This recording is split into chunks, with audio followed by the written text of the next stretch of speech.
Манай улс химийн бодисыг уул уурхай, хөдөө аж ахуйн, үйлдвэрлэл технологи болон судалгаа шинжилгээний лабораторид өргөн хэрэглээгээр ашигладаг.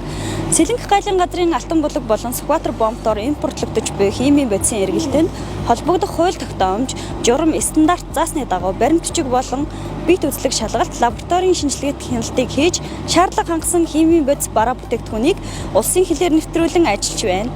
Химийн бодис алдагдсан тохиолдолд хүний эрүүл мэнд хүрээлэн буй орчинд удаан хугацаанд сөргөөр нөлөөлж улмаар үхэл төрөх аюултай байдаг.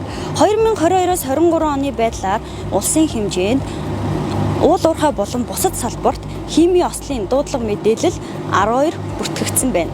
Энэ нь цөөнхөн амтай манай орны хувьд өндөр тоон үзүүлэлт юм. Иймээс аж ахуйн нэгж байгууллагууд холбогдох хууль тогтоомж журам заасны дагуу химийн бодисыг импортлох, тээвэрлэх, ашиглах шаардлагатай байна. Мөн химийн бодистой харьцан ажилладаг ажилтны мэдлэг чадварыг тогтмол дэвшлүүлж, байгууллага бүр химийн ослын үед авах хариу арга хэмжээний бэлэн бодлын төлөвлөгөөтэй байхыг та бүхэндээ зөвлөж байна.